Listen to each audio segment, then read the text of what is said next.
அவையோர் அனைவருக்கும் என்னுடைய பணிவான வணக்கங்கள். யாதும் ஊரே யாவரும் கேளீர், இது கனியின் பூன்றுகின்றனர் அவருடைய மேற்கோளின்படி 6 வருடங்களாக தொடர்ந்து உலகெங்கிலும் உள்ள தமிழர்களை இணைக்கும் நம் திணை அமெரிக்காவில் குழுவின் சார்பாக உங்கள் அனைவரையும் வருக வருகவென்று வரவேற்கிறேன். நான் உங்கள் அன்பழகி ஸ்ரீதர், இன்றைய நிகழ்வின் நெறியாளர். இப்போ அடுத்ததாக நம்ம தமிழ்த்தாய் வாழ்த்து நம்ம பாடவிருக்கிறோம். அதற்காக அனைவருடைய காணொளிகளையும் நீங்கள் அணைத்துக் கொள்ளலாம். இல்லை அவரவருடைய இருக்கையிலேயே நீங்கள் எழுந்து நின்று நம்மளுடைய தமிழ்த்தாய்க்கு வணக்கத்தை நம்ம தெரிவிக்கலாம். நீராறும் கடலுடுத்த நிலமடந்தை கெழிலொழுகும் சீராரும் வதனமென திகழ்பரத கண்டமிதில் தெக்கணமும் அதிர்ச்சிறந்த திராவிடனல் திருநாடும் தக்க சிறு பிறை நுதலும் தரித்தனரும் திலகமுமே அத்திலக வாசனை போல் அனைத்துலகும் இன்பமுற எத்திசையும் புகழ் மணக்க இருந்த பெரும் தமிழனங்கே தமிழனங்கே உன் சீரிலமை திறம் வியந்து செயல் மறந்து வாழ்த்துதுமே வாழ்த்துதுமே வாழ்த்துதுமே. அனைவருக்கும் மீண்டும் என்னுடைய பணிவான வணக்கங்கள். இப்போ உங்களுடைய காணொளிகளை நீங்க காணொளிக்கு வரலாம்.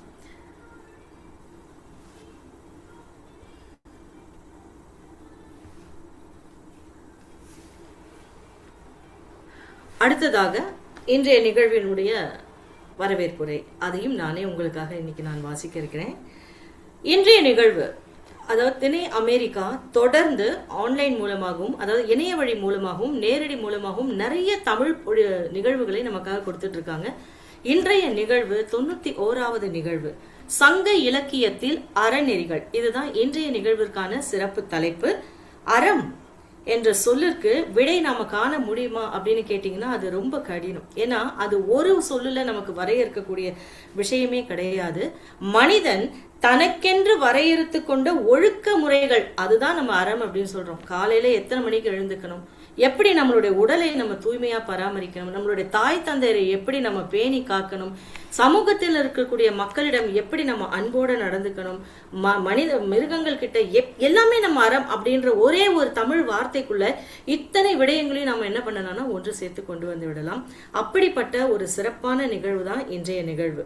இந்த அறம் என்ற வார்த்தை எங்கெங்கெல்லாம் நமக்கு ஒலித்திருக்கு அப்படின்னு கேட்டீங்கன்னா, நம்ம அதிகமா நம்ம பேசக்கூடிய ஒரு சிறப்பு சங்க இலக்கியம் அப்படின்னு சொன்னீங்கன்னா நம்ம திருக்குறள் சொல்லலாம். இந்த திருக்குறள்லயே நீதி இலக்கியத்துல பிறவிதோறும் மனிதனை பற்றி கொண்டு வரும் தீவினையை அறுத்தறிவதே அறம் என்று நம்மளுடைய வள்ளுவ பெருந்தகை நம்ம கிட்ட சொல்லியிருக்காங்க. அகவாழ்க்கை அறம்ங்கிறது அகவாழ்க்கை தானா? அப்ப நம்மளை மட்டும் பேணி காக்கிறது மட்டும்தான் அறமா அப்படின்னா கிடையாது. அறம் அப்படிங்கிறதுக்கு புற வாழ்க்கை, போர் முறை, இது எல்லாமே வரும். ஏன் ஆட்சி முறை கூட இந்த அறத்தின் கீழே தான் வரும்.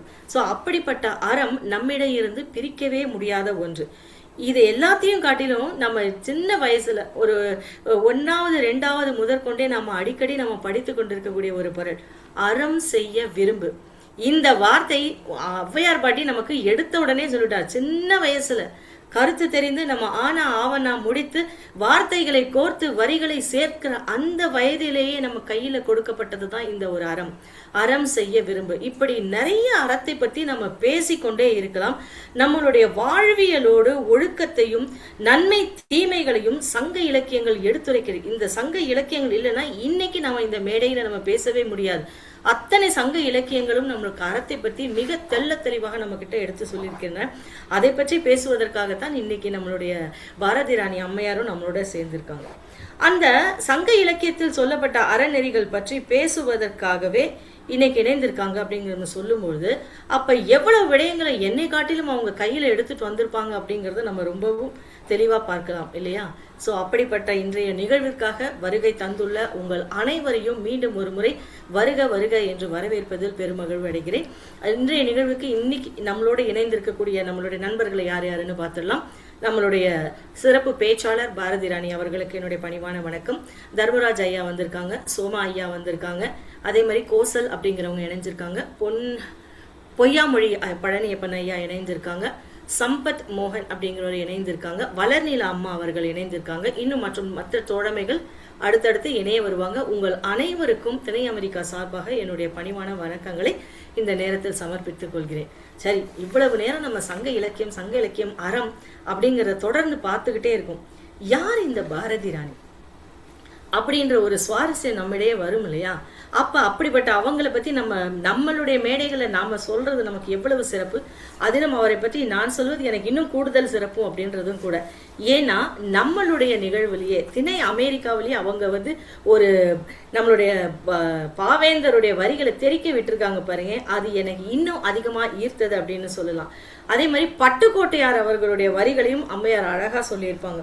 சித்தர்களும் யோகிகளும் சிந்தனையில் ஞானிகளும் புத்தரோடு இயேசுவும் உத்தமர் காந்தியும் எத்தனையோ உண்மைகளை எழுதி எழுதி வச்சாங்க.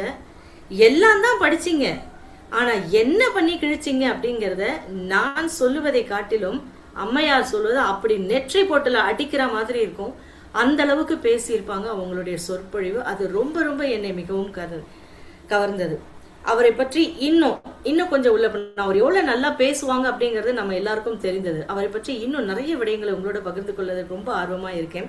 அவருடைய அனுபவம் அப்படிங்கிறது 24 வருடங்களுக்கும் அதிகமானது அப்படின்னு தான் சொல்லணும். குறையவே குறையாது. 24 வருடங்களாக தமிழ் துறையில அவங்க தொடர்ந்து பணியாற்றி கொண்டே இருக்காங்க.